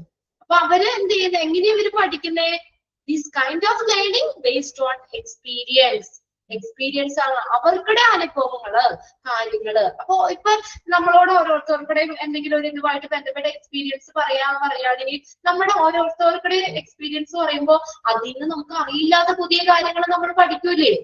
അവര് പരസ്പരം ആ ഗ്രൂപ്പിൽ ഇരുന്നുകൊണ്ട് ഇപ്പൊ നിങ്ങളുടെ ഒരു അനുഭവം ഷെയർ ചെയ്യൂ എന്ന് പറയുമ്പോൾ നമുക്ക് ചിലപ്പോൾ അറിയില്ലാത്ത പുതിയ കാര്യങ്ങൾ അതിൽ നിന്ന് പഠിക്കാൻ പറ്റും. അങ്ങനെ പലരുമായിട്ടൊക്കെ ചർച്ച ചെയ്യുമ്പോൾ അവരുടെ അനുഭവത്തിലൂടെ നമ്മൾ പുതിയ കാര്യങ്ങൾ അവിടെ പഠിക്കും.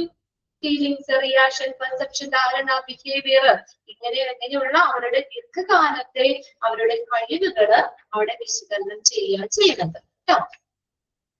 ആ പഠനത്തിലൂടെ വികാരങ്ങള്, പ്രതികരണങ്ങള്, ധാരണകള്, പെരുമാറ്റം, ഇതൊക്കെ പഠിക്കാം. ഓക്കെ,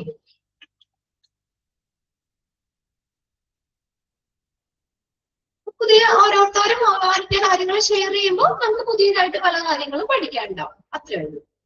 ഇനി ഒന്ന് വായിച്ചു നോക്കിയാൽ നിങ്ങൾ അതൊന്ന് ഓൺ ദ ജോബും മറ്റേ മെയിൻ പോയിന്റ്സുകളൊക്കെ നോക്കിയാണ് കേട്ടോ. ഓൺ ദ ജോബ് ട്രെയിനിങ്ങിലും വന്നത് 2 എണ്ണം, ജോബ് ഇൻസ്ട്രക്ഷൻ ട്രെയിനിങ്ങും ഉണ്ട്, അപ്രന്റീസ്ഷിപ്പും ഉണ്ട്. ഓഫ് ദ ജോബ് ട്രെയിനിങ്ങിലാണ് ബാക്കിയുള്ളതൊക്കെ. ഒന്ന് വായിച്ചു നോക്കി പെട്ടെന്ന്.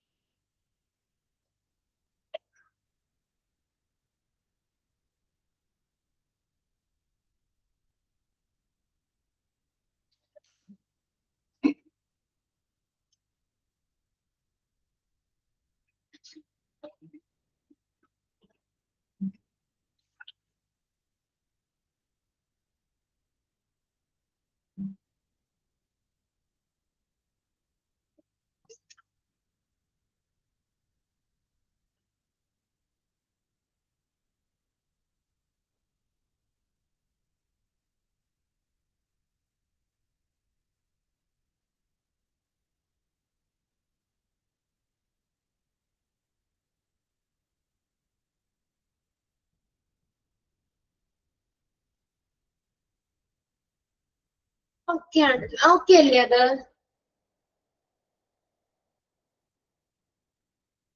ഓക്കെ, ഇനി അടുത്തതാണ് പെർഫോമൻസ് അപ്രൈസൽ. അപ്രൈസൽ എന്ന് പറഞ്ഞാൽ എന്താ, വിലയിരുത്തുക. അവരുടെ പ്രകടനം വിലയിരുത്തുന്നു. ആർക്കുടെ, എംപ്ലോയിയുടെ. ഇങ്ങനെയൊക്കെ ചെയ്താൽ മതി വിധി, അവരുടെ പെർഫോമൻസ് എങ്ങനെയുണ്ടെന്ന് നോക്കണ്ടേ അല്ലെ. എന്നിട്ട് നല്ല പെർഫോമൻസ് കാഴ്ചവെക്കുന്നവരെ വേണമെങ്കിൽ കമ്പനി എടുത്താൽ മതി. അല്ലെ? അല്ലാത്തവരെ വേണമെങ്കിൽ അങ്ങനെയൊക്കെ ഒഴിവാക്കാം. ഒട്ടും പെർഫോമൻസ് ഇല്ല, ഇപ്പൊ ഇത്രയും ദിവസം ട്രെയിനിങ് കൊടുത്തു കാര്യങ്ങളൊക്കെ ചെയ്തിട്ടും അവർക്ക് വലിയ മെച്ചമൊന്നും ഇല്ല അല്ലേ, അല്ലെങ്കിൽ അവര് ശരിയാവണം എന്നൊക്കെ ആണെങ്കിൽ വേണ്ടാന്ന് വെക്കാം കമ്പനിക്ക്. അതിന് നല്ല പെർഫോമൻസ് പെർഫോമൻസ് നോക്കുകയാണ് അല്ലെ. പെർഫോമൻസ് വിലയിരുത്തുന്നു, അതാണ് അപ്രൈസർ എന്ന് പറഞ്ഞാൽ വിലയിരുത്തുക, മൂല്യനിർണ്ണയം നടത്തുക, പെർഫോമൻസ് ആണ്. എന്തിനു വേണ്ടിയാ? ഒരു എംപ്ലോയി തന്റെ ജോലി എത്രത്തോളം നന്നായി ചെയ്യുന്നു അല്ലെ, ഒരു എംപ്ലോയി അവർക്കുടെ ജോലി എത്രത്തോളം നന്നായി ചെയ്യുന്നു എന്ന് മനസ്സിലാക്കാൻ, എന്ന് വിലയിരുത്തുന്ന പ്രക്രിയയാണ് പെർഫോമൻസ് അപ്രൈസൽ എന്ന് പറയുന്നത്. എംപ്ലോയി തന്റെ ജോലി, അവർക്ക് കൊടുത്തേക്കുന്ന ജോലി എത്രത്തോളം നന്നായി ചെയ്യുന്നു എന്ന് വിലയിരുത്തുന്നതാണ് പെർഫോമൻസ് അപ്രൈസൽ.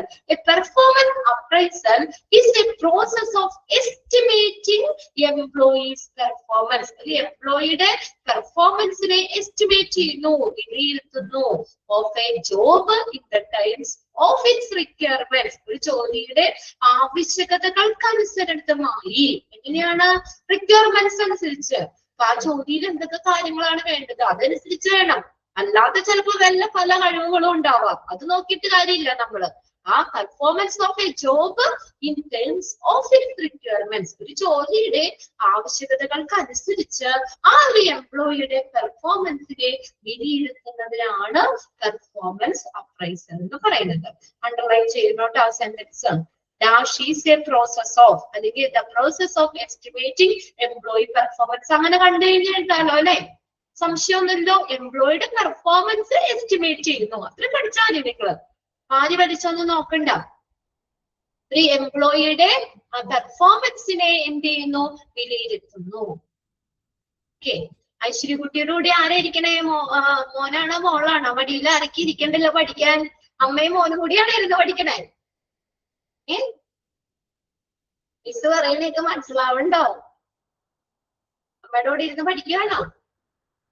ഓക്കെ, എന്താണ് സങ്കടം? ആ കുഴപ്പമില്ല, അവര് ഇവിടുന്ന് പഠിച്ചോട്ടെ, അവര് കേട്ടോട്ടെ ക്ലാസ് ഒക്കെ. അപ്പൊ അവരത്രത്തോളം അവര് ഓരോ കാര്യങ്ങൾ മനസ്സിലാക്കണല്ലേ. അത് നല്ല കാര്യമല്ലേ. നമ്മുടെ മക്കളെ എപ്പോഴും നമ്മളോട് കൂടെ ഇരിക്കണമെന്നല്ലേ നമ്മൾ ആഗ്രഹിക്കുക അല്ലെ. നമുക്ക് എന്നാലല്ലേ നമുക്കൊരു ധൈര്യം. നമ്മൾ അനങ്ങാതിരിക്കുവാണെങ്കിൽ അവിടെ ഇരുന്നോട്ടെ, നിങ്ങളുടെ കൂടെ മക്കളൊക്കെ ഉണ്ടെങ്കിൽ പിന്നല്ലാതെ നമുക്ക് അവരെ എവിടെയെങ്കിലും കൊണ്ടുപോയിടാൻ പറ്റും. അപ്പൊ നമുക്കും ആ ഒരു പഠിക്കാനും നമുക്കും ശ്രദ്ധ കിട്ടും. ഇപ്പൊ വേറെ കൊച്ചിനെ അവിടെ മാറ്റിയൊക്കെ നിർത്തി കഴിഞ്ഞാൽ ചിലപ്പോ നമ്മുടെ ഉള്ളിൽ അതായിരിക്കും ചിന്ത, അയ്യോ കൊച്ചവിടെ എന്തെടുക്കാണാവോ, എന്തെങ്കിലും പരിപാടിയാണോ എന്നൊക്കെ തോന്നൽ വരും. നമ്മുടെ പടിയിലും മിടുക്കിയൊക്കെ ആയിട്ട് അവിടെ ഇരിക്കുകയാണെങ്കിൽ അവരോട് ഇരുന്ന് കേട്ടവരെ അവർക്കും ഒരു സുരക്ഷിതത്വം ഉണ്ടാവും അമ്മയുടെ കൈകളില്. അത് വലിയ കാര്യമല്ലേ അല്ലെ. നമ്മളെപ്പോഴും അങ്ങനെയല്ലേ, നമ്മള് എത്ര ഇതാണെങ്കിലും നമ്മുടെ അമ്മയുടെ കൈകളിൽ മക്കൾ എപ്പോഴും സുരക്ഷിതരാണ്. ആ ഒരു ഇത് അവർക്ക് വലിയൊരു കോൺഫിഡൻസ് തന്നെയാ. ഇപ്പൊ നമ്മള് പെട്ടെന്ന് ഇപ്പൊ എത്ര ഏജ്ഡ് ആയി കഴിഞ്ഞാല് നമ്മൾ എന്തെങ്കിലും പറ്റുവാണെങ്കിൽ നമ്മൾ ആദ്യം അയ്യോ അമ്മയെന്നല്ലേ വിളിക്കുള്ളൂ, ആണോ? എന്തെങ്കിലും നമ്മൾ പേടിക്കുക അല്ലെങ്കിൽ എന്തെങ്കിലും കാണുവാണെങ്കിലൊക്കെ നമ്മൾ അങ്ങനെയല്ലേ പറയുള്ളൂ. അതിങ്ങനെ ചിലതിനെ വിളിക്കുമെന്ന് എനിക്കറിയില്ല. എന്തായാലും അയ്യോ അച്ഛാന്ന് നമ്മളങ്ങനെ അധികം വിളിക്കൂലല്ലോ. അച്ഛനെ വിളിക്കും, എന്നാലും അയ്യോ അച്ഛന്നല്ലല്ലോ പറയണേ, ഇല്ല അയ്യോ അമ്മേലല്ലേ പറയണേ. ആ ഒരു അമ്മയുടെ ഒരു കെയറിങ് എന്ന് പറഞ്ഞു കഴിഞ്ഞാൽ നമുക്ക് അതിനോട് വലുത് ഒന്നുമല്ല. നമ്മള് മാക്സിമം നമ്മൾ അങ്ങനെ നോക്കുന്നു. പിന്നെ മക്കളൊക്കെ നമ്മൾ നോക്കായില്ലയോ അതൊക്കെ പിന്നീടുള്ള കാര്യം. പ്രത്യേകിച്ച് ഇന്നത്തെ കാലഘട്ടത്തിലൊന്നും നമുക്ക് പറയാൻ പറ്റില്ല. നമ്മൾ തിരിച്ചൊന്നും പ്രതീക്ഷിച്ചുകൊണ്ടല്ലല്ലോ നമ്മളൊന്നും ചെയ്യണത് അല്ലെ. ഇപ്പൊ നമ്മള് മാക്സിമം അവർക്ക് വേണ്ടിയിട്ട് എല്ലാ അച്ഛനമ്മമാരും അങ്ങനെയല്ലേ ചെയ്യാ അല്ലെ. നമ്മളിപ്പോ അവര് നോക്കുവോ നോക്കായിക്കോ ഇപ്പൊ പ്രത്യേകിച്ച് നമ്മൾ എന്തൊക്കെ കാര്യങ്ങളാണല്ലോ കേൾക്കുന്നേ. അപ്പൊ നമ്മളൊന്ന് ആലോചിച്ച് നോക്കിയേ. എന്താണ്? അതന്നെ. ഇപ്പൊ നമ്മള് നമ്മുടെ അച്ഛനമ്മമാര് അങ്ങനെയല്ലായിരുന്നു അല്ലെ. അവരെന്ന് പറഞ്ഞാൽ ജീവിക്കുന്നത് തന്നെ നമുക്ക് വേണ്ടിയിട്ട് തന്നെയാണ്. അപ്പൊ അതും നമ്മൾ നോക്കണം. അപ്പൊ നമ്മളും അവരെയും തിരിച്ചു നോക്കണം. അതുപോലെ എന്താണ് നമ്മുടെ മക്കള് വലുതാവുമ്പോൾ എന്നാലേ നമ്മളെ നോക്കുള്ളൂ. നമ്മളെപ്പോഴും വിചാരിക്കുക നമ്മളെ അതുപോലെയാണ് നമ്മുടെ അച്ഛനും അമ്മയും നോക്കിക്കൊണ്ട് വന്നത്. അതേ ഒരു കെയറാണ് നമ്മൾ മക്കളോട് കാണിക്കുന്നത്. മക്കളും അത് മനസ്സിലാക്കണം, അമ്മയും അച്ഛനും ഒക്കെ ആണെങ്കിലും. നമ്മൾ പിന്നെ പ്രത്യേകിച്ച് പറയണ്ട അല്ലെ, നമ്മളത് ഓക്കെ നമ്മൾ അങ്ങനെയാണ്, നമ്മളൊന്ന് തിരിച്ച് പ്രതീക്ഷിച്ചുകൊണ്ടല്ല ചെയ്യുന്നത്. അപ്പൊ ആ കുട്ടി അങ്ങനെ മടിയിൽ ഇരിക്കണ കണ്ടപ്പോ ഞാൻ അങ്ങനെ പറഞ്ഞതാണ് കേട്ടോ, അനങ്ങാതെ അവിടെ ഇരിക്കേണ്ട അമ്മയുടെ അടുത്ത്. അത് അമ്മയ്ക്കും ഒരു കൊച്ചിനും ഒരു സുരക്ഷിതത്വം ഉണ്ട്, അമ്മയ്ക്കും പേടിക്കേണ്ട, കൊച്ചവിടെ മടിയിലുണ്ടല്ലോ എന്നുള്ളൊരിതാണ്. അനങ്ങാതിരിക്കുന്ന കുട്ടികളൊക്കെയാണ് അങ്ങനെ ഇരുന്നോട്ടെ, ഇതൊന്നും കുഴപ്പമൊന്നുമില്ല. നമുക്ക് ഇത്രയും വലിയൊരു ഇതല്ലേ, നമുക്ക് വീട്ടിലിരുന്നതിന്റെ ക്ലാസ് കാണാൻ പറ്റുക എന്നൊക്കെ. ചിലപ്പോ ഇനിയിപ്പൊ വേറെ അല്ലാതെ എന്താ നമുക്ക് ക്ലാസ്സുകളൊക്കെ ആണെങ്കിൽ ചിലപ്പോ ആ കുട്ടീനെ ഇട്ടിട്ട് ഒന്ന് ക്ലാസ്സിന് പോകാൻ പറ്റണമെന്ന് വരില്ല. അപ്പൊ നിങ്ങൾക്ക് വീടുകളിലേക്ക് നിങ്ങൾക്ക് തൊട്ട് നിങ്ങളുടെ ഫോണില് നിങ്ങളുടെ വിരൽത്തുമ്പത്ത് നിങ്ങൾക്ക് ക്ലാസ്സുകൾ കിട്ടുന്നുണ്ട്. അപ്പൊ നമുക്ക് വീട്ടിലെ കാര്യങ്ങൾ മാനേജ് ചെയ്യാം. ഇനിയിപ്പോ വേഗം തന്നെ പഠിച്ച എക്സാം ഒക്കെ കഴിഞ്ഞ് ഒരു ചെറിയൊരു ജോലി കൂടി ആയിക്കഴിഞ്ഞാൽ ഓക്കെ ആയി, നമ്മൾ സേഫ് ആയി. എന്തെങ്കിലും ഒരു ചെറുതായിട്ടെങ്കിലും ഒരു വരുമാനം എന്ന് പറയുന്നത് വലിയൊരു കാര്യം തന്നെയാണ്. നമുക്ക് ഇന്നത്തെ കാലത്ത് ഒരാളുടെ വരുമാനം കൊണ്ടൊന്നും നമുക്ക് ജീവിക്കാൻ പറ്റണ ഒരു കണ്ടീഷൻ അല്ല. അതെപ്പോഴും നമ്മൾ മനസ്സിലാക്കണം. ചിലപ്പോ നമ്മൾ പഠിക്കാനൊക്കെ നല്ല കഴിവിട്ടായിരിക്കും, നല്ല രീതിയിലൊക്കെ ആയിരിക്കും. മാരേജ് ഒക്കെ കഴിഞ്ഞ് ചില വീട്ടിലെ പ്രാരാബ്ദങ്ങളോ മറ്റുള്ള പ്രശ്നങ്ങളോ ഒക്കെ കാരണം ചിലപ്പോ ഒന്നും കണ്ടിന്യൂ ചെയ്യാൻ പറ്റണമെന്ന് വരില്ല, അല്ലെങ്കിൽ ചിലപ്പോ ജോലിക്ക് പോകാൻ പറ്റണമെന്ന് വരില്ല. ചിലപ്പോ ഇതുപോലെ കുട്ടികളുള്ളവർക്ക് ചിലപ്പോ പഠിത്തം തന്നെ കംപ്ലീറ്റ് ആക്കാൻ പറ്റിയെന്ന് വരില്ല. അപ്പൊ അവരൊക്കെ ഇന്ന് വീട്ടിലിരിക്കാതെ ഇതൊരു ഓപ്പർച്യൂണിറ്റിയാണ് നമുക്കിപ്പോ കിട്ടുന്നത്. അപ്പൊ അവർ ഇത്തിരി കൂടി ആയി കഴിയുമ്പോ ഓക്കെ പ്രശ്നമില്ലല്ലോ, അവരവരുടെ കാര്യങ്ങളിലേക്ക് നോക്കൂ. അവർ ഇത്തിരി ആകുമ്പോ അപ്പത്തേക്ക് നമ്മൾ ഇതൊന്ന് പഠിച്ച് നമ്മളൊന്ന് സെറ്റ് ആയിട്ട് കഴിഞ്ഞാൽ നമുക്ക് വേഗം ജോലിക്ക് കയറാം. അപ്പൊ നമുക്കും ഒരു ഇതുണ്ട്. ഓക്കെ, വൈറൽ ഫീവർ ആണോ? ഒരു വീക്കായോ? അതെ, ജോസ്മിയുടെ മെസ്സേജ് കുട്ടി വീട്ടിലുണ്ട്. ഇപ്പൊ ഏകദേശം പനിയൊക്കെ ഉണ്ട് കേട്ടോ. പിന്നെ വീട്ടില് എന്റെ മോനിന്ന് തലവേദനയാന്ന് പറഞ്ഞാ പോയിക്കണേ. തലവേദനയിൽ ചെറിയൊരു ചൂടുണ്ട് ചെറുതായിട്ട്. പിന്നെ ആവിയൊക്കെ വലിച്ച് എന്തെങ്കിലും ഉണ്ടെങ്കിൽ വിളിച്ചോ, കുഴപ്പമൊന്നുമില്ല. 2 ദിവസമായി ചെറിയ തലവേദന. ഇപ്പൊ പിള്ളേർക്കൊക്കെ ഒന്നാമത്തെ ക്ലൈമറ്റ് പെട്ടെന്ന് ചേഞ്ച് ചെയ്യല്ലേ. ക്ലൈമറ്റ് ആണെങ്കിലും ഇന്നിപ്പോ വെയിലാണെങ്കിൽ നാളെ മഴ അല്ലെ, പിന്നെ വെയില്, അങ്ങനെയൊക്കെ ആ ഒരു ഇതും ഒക്കെ കൂടി വൈറൽ ഫീവർ ഒക്കെ ഉണ്ട്. അപ്പൊ എല്ലാവരും മക്കളെയൊക്കെ സൂക്ഷിക്കുക കേട്ടോ. പിന്നെ മഴയത്തേക്കൊക്കെ ഒന്ന് ഇറക്കാതെ ഒക്കെ ആയിട്ടൊക്കെ നോക്കാം. ഓക്കെ, അപ്പൊ നമ്മൾ അവിടെ എന്താ പറഞ്ഞോണ്ട് പെർഫോമൻസ് വിലയിരുത്താൻ പോയതാ നമ്മള്. ഓക്കെ, ഇപ്പോഴാണ് സംഭവം കണ്ടത്. അപ്പൊ എന്താണ് പെർഫോമൻസ് അപ്രൈസൽ എന്ന് പറഞ്ഞാൽ? എന്താണ്? ഒരു എംപ്ലോയിയുടെ പെർഫോമൻസ് നമ്മൾ എന്ത് ചെയ്യുന്നു? ഇവാലുവേറ്റ് ചെയ്യുന്നു, വിലയിരുത്തുന്നു. അതാണ്. ആ സെന്റൻസ് അണ്ടർലൈൻ ചെയ്തിടുക. ഇനി പെർഫോമൻസ് ഇവാലുവേഷൻ പ്രോസസ് ഇൻക്ലൂഡ്. ഈ പെർഫോമൻസ് ഇവാലുവേഷൻ പ്രോസസ്സിൽ ഇൻക്ലൂഡ് ചെയ്യുന്നത് എന്തൊക്കെ ഇമ്പോർട്ടന്റ് ആണ് കേട്ടോ. ആ പോയിന്റ്സ് മാത്രം നോക്കിയാൽ കുഞ്ഞിതാക്കിയാ കൊടുത്തേക്കുന്നത്. എന്തൊക്കെ കാര്യങ്ങളാണ് വിലയിരുത്തുന്നത്? Performance evaluation process includes. ഒന്നാമത്തെ, എസ്റ്റാബ്ലിഷ് പെർഫോമൻസ് സ്റ്റാൻഡേർഡ്സ്. ഒരു എംപ്ലോയി തന്റെ ജോലിയിൽ ചെയ്യേണ്ട കാര്യങ്ങൾ എന്തൊക്കെയാണ്, ലക്ഷ്യങ്ങളെ കുറിച്ച് വ്യക്തമായ മാനദണ്ഡങ്ങൾ മുൻകൂട്ടി തയ്യാറാക്കുക എന്നാണ്. പെർഫോമൻസ് സ്റ്റാൻഡേർഡ്സ് സ്ഥാപിക്കുക. ഒരു എംപ്ലോയി തന്റെ ജോലിയിൽ ചെയ്യേണ്ട കാര്യങ്ങള് എന്തൊക്കെയാണ്, ലക്ഷ്യങ്ങള്, അതൊക്കെ വ്യക്തമായ മാനദണ്ഡങ്ങള്, ഇതൊക്കെ അനുസരിച്ച് എന്താ മുൻകൂട്ടി തയ്യാറാക്കുക. എസ്റ്റാബ്ലിഷ് ചെയ്യണമെങ്കിൽ സ്ഥാപിക്കുക കേട്ടോ. പെർഫോമൻസ് സ്റ്റാൻഡേർഡ്സ് സ്ഥാപിക്കുക. Convey performance expectation to employee. രണ്ടാമത്തെ എന്താ? കൺവേ, കൈമാറുക. Performance expectation to employee. എന്താ? മാനേജ്മെന്റ് എംപ്ലോയിയിൽ നിന്ന് എന്താണ് പ്രതീക്ഷിക്കുന്നത് എന്ന് അവരെ കൃത്യമായിട്ട് അറിയിക്കുക. മാനേജ്മെന്റ് എംപ്ലോയിയിൽ നിന്ന് എന്താണ് പ്രതീക്ഷിക്കുന്നത് എന്ന് കൃത്യമായിട്ട് അറിയിക്കുക. Convey the performance expectation to employees. എംപ്ലോയിയിൽ നിന്ന് ഒരു മാനേജർ എന്താണ് പ്രതീക്ഷിക്കുന്നത്, ഇന്ന കാര്യങ്ങളാണ്, ഇന്നതുപോലെ ചെയ്യണം എന്നുള്ള കാര്യങ്ങൾ കൃത്യമായിട്ട് അവരോട് അറിയിക്കുക, കൺവേ ചെയ്യുക, കൈമാറുക. ഇനി എന്ത് ചെയ്യാം? Measure real performance. എംപ്ലോയിയുടെ യഥാർത്ഥത്തിലുള്ള പെർഫോമൻസ് മെഷർ ചെയ്യുക. ഇപ്പൊ പറഞ്ഞ 3 പോയിന്റ്സിൽ നമ്മൾ പെർഫോമൻസ് ഉണ്ട് കേട്ടോ. അപ്പൊ അതുകൊണ്ട് വലിയ ബുദ്ധിമുട്ടുണ്ടാവില്ല. മെഷർ റിയൽ പെർഫോമൻസ്, അവരുടെ യഥാർത്ഥത്തിലുള്ള പെർഫോമൻസ് മെഷർ ചെയ്യുക, വിലയിരുത്തുക. Compare actual performance with standard. ഇനി എന്താ? കമ്പയർ ചെയ്യണം. ആക്ച്വൽ പെർഫോമൻസ് വിത്ത് സ്റ്റാൻഡേർഡുമായിട്ട് കമ്പയർ ചെയ്യണം.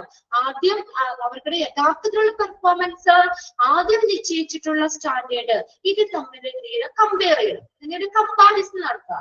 ആക്ച്വൽ പെർഫോമൻസ് ഏതുമായിട്ട്? നമ്മൾ ആദ്യത്തെ പറഞ്ഞില്ലേ, പെർഫോമൻസ് സ്റ്റാൻഡേർഡ്സ് സ്ഥാപിക്കാന്ന്. ആ സ്റ്റാൻഡേർഡുമായിട്ട്, ആ മാനദണ്ഡങ്ങള് അതുമായിട്ട് എന്ത് ചെയ്യണം? അതിനെ നമ്മൾ കമ്പയർ ചെയ്യണം. ഇനി അടുത്തതോ, discuss the appraisal with the employee. എന്ത് ചെയ്യണം? അതിന്റെ ആ റിസൾട്ട്, അതായത് എംപ്ലോയിയുമായിട്ട് ഡിസ്കസ് ചെയ്യണം.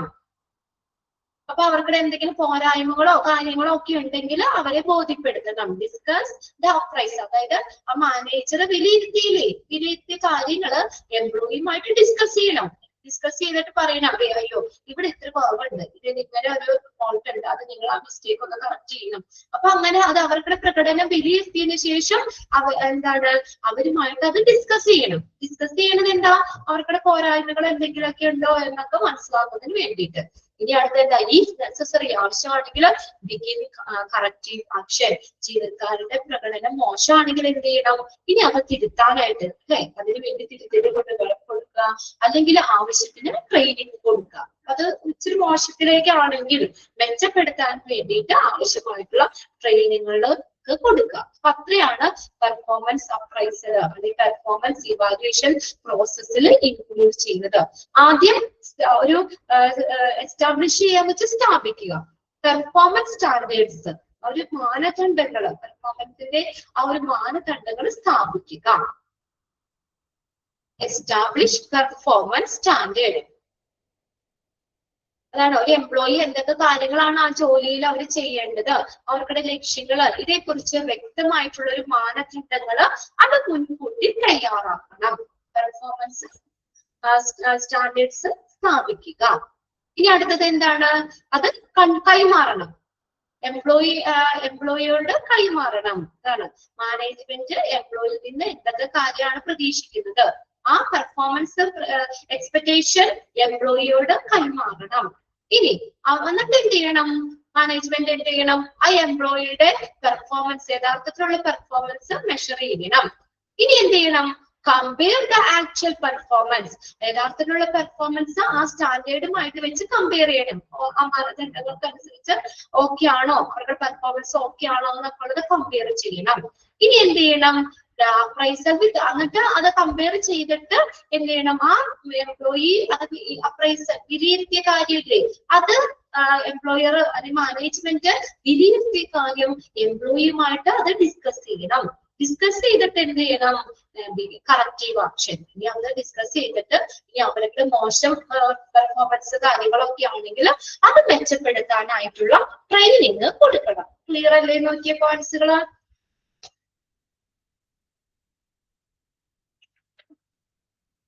അതൊന്നും എല്ലാത്തിനും നമുക്ക് അറിയാൻ പറ്റണ്ട അല്ലേ? വലിയ പ്രശ്നമില്ലല്ലോ.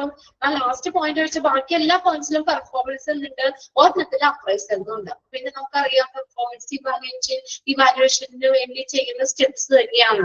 അതുകൊണ്ട് അങ്ങനെ ബൈപ്പാട്ട് ചെയ്യുന്നില്ല. എല്ലാ പോയിന്റ്സിലും പെർഫോമൻസ് എന്നുള്ള പോയിന്റും ആ ഒരു വേർഡും അവിടെ വന്നിട്ടുണ്ട്.